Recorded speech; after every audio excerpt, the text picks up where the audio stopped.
Now I'm hearing that buzz, Laura. Okay, should I stop it? We are live right now. Okay, it went away.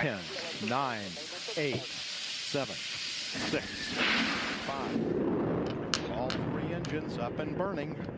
2, 1, 0, and liftoff. Coach on Fire Radio.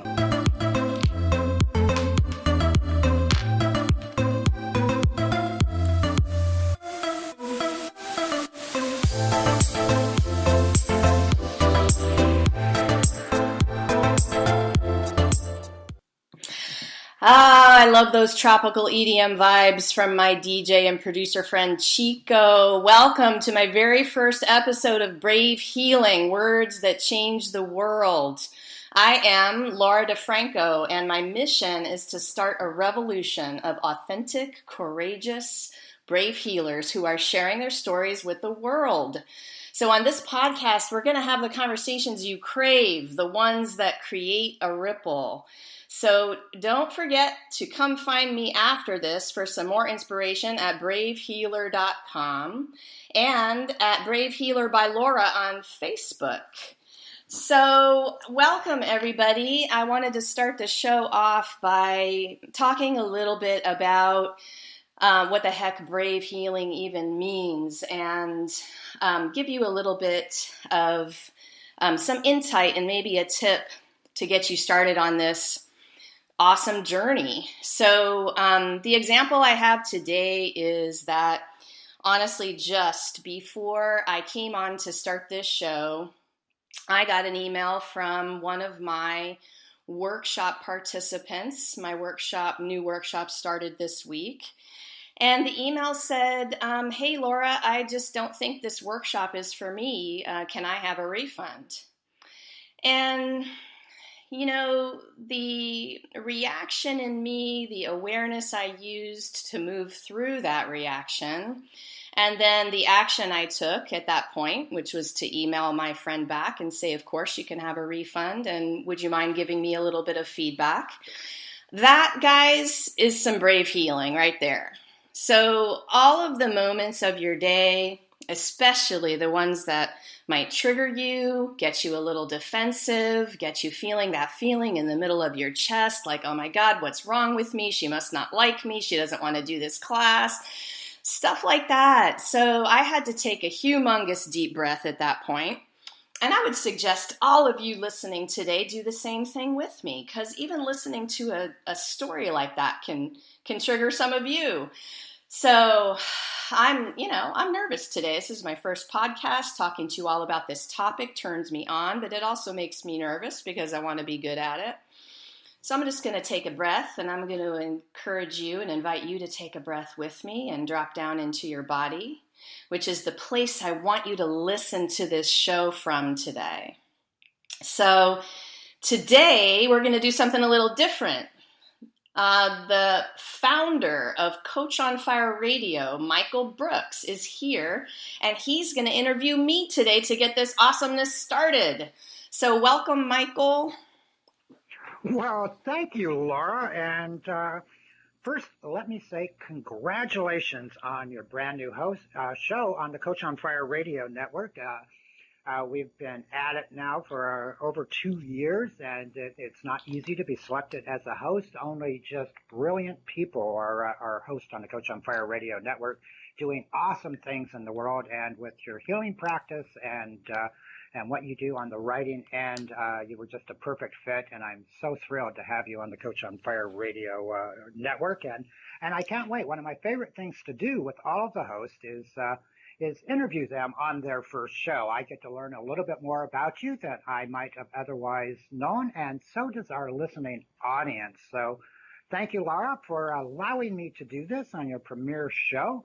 And we'll get into in a little bit about what types of things you're going to be doing on the show to transform lives on a biweekly basis, and kind of go from there. So what do you say we get started? Yeah, I'm ready. All right. So Laura, why don't we start with your journey? How did you get to where you are today, to where you're helping people around the world heal themselves? That's a long story, Okay. but it's a fun one. I started the journey out with an interest in physical therapy. And, I was one of the lucky ones because I knew right away, like, second year of high school, that I wanted to be a physical therapist. And, funny enough, a lot of the people in my physical therapy class in grad school were actually career change people. They had, picked physical therapy only after something else like business or finance or something like that. So I feel like I was lucky. I got started in this healing business right off the bat. And even more importantly, when I began my first internships and jobs, I got hooked up with some of the most amazing mentors that I could have had back then. I'm one of those people who believes in everything happens for a reason. I could have had any job, any boss, any mentor, but I had some mentors that taught me about the holistic side of physical therapy right away. And that includes some things like craniosacral therapy and myofascial release and some of the mind, body, soul types of therapies that exist.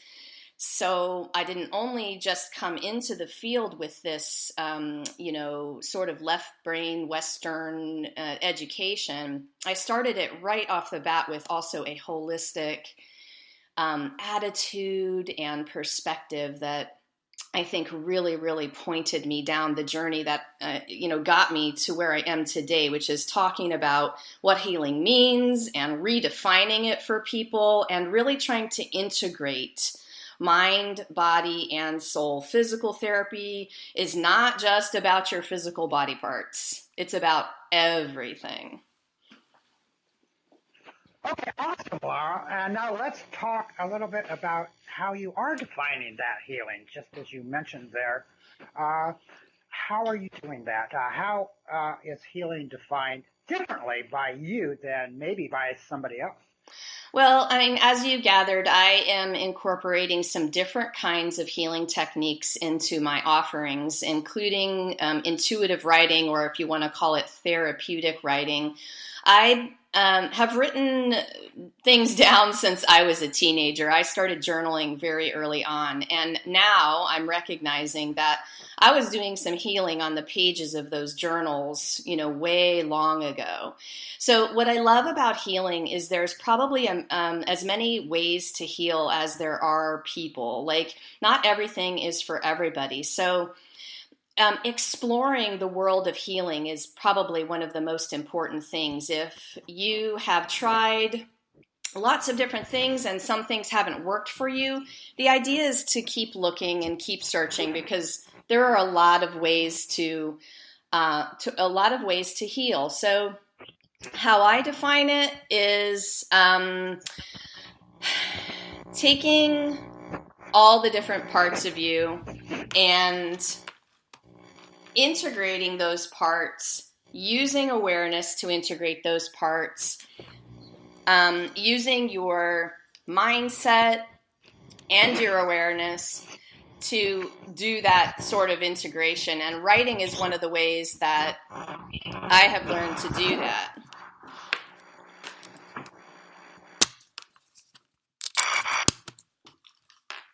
You still there with me, Michael? I am. Can you repeat that last portion, Laura? Somehow it cut out just a bit, and I'm not at all sure that the audience didn't hear that very last part. You were talking about the writing and the journaling. Yeah, thanks. It's funny. I've been the most nervous about the tech pieces of today, because obviously this being the first time, it's like, oh man, trying to go through all the testing and trying to get the audio right, and you live and learn, right? So I'm going to call this little moment part of Brave Healing too, because I've been, there you go. honestly, so I've been so nervous about it, and I'm definitely getting like a funky noise in my headphones right now, so I'm hoping everybody is hearing me okay. Yeah, I'm not hearing that noise, by the way, Laura. So that's awesome. Okay, but it did cut out there for just about 2 seconds. So if you could just repeat that last answer, Yeah. I think would be good. Yeah, so I'm using writing as a healing tool. And not because I think everybody needs to use this healing tool, but because it's been one of the ones that's worked for me. And so I want to encourage people who haven't tried it to try something new. You know, one of the questions I love to ask, and man, I get high on the big questions, and this question is big. What if there's something you haven't learned yet that could change everything? And so what I love to do is offer people ideas for healing that maybe they've never tried before. And inside of that is a big kind of hope, you know? So writing is one of those ways. And I started using writing as a healing tool, like I said, long time ago. I wrote my first memoir in 2012. I've been blogging since 2008 for my business. And somewhere along the line, I realized that I write to feng shui my soul. Like, there's an actual process that happens inside of me when I get those words on paper. And it's been really, really magical. And it turns me on so much to be able to teach this to other people and see the ahas and watch the healing like happen in front of me. It is amazing. All right. So writing as a healing tool is one of your tenets, one of the things that you teach. So what could you tell our listening audience today that might be facing whatever challenge it could be? How would you recommend they sit down and write something that would help them today to feel a little bit better and to begin to heal themselves? Is there a process you put them through, or do you just sit them down and have them start writing? Yeah, that's a super great question. And what you do is you need to really connect with your body on a feeling level first. And I really think that what I'm about to tell you all is the magic. It's how you connect into your feeling senses before you sit down and try to put the words on paper. So if you begin to connect with your breathing, and you can close your eyes. Hopefully you're not driving, so just close your eyes if you're not driving. But even when you're doing something where you have to pay attention visually, you can still connect with your body and how it's feeling.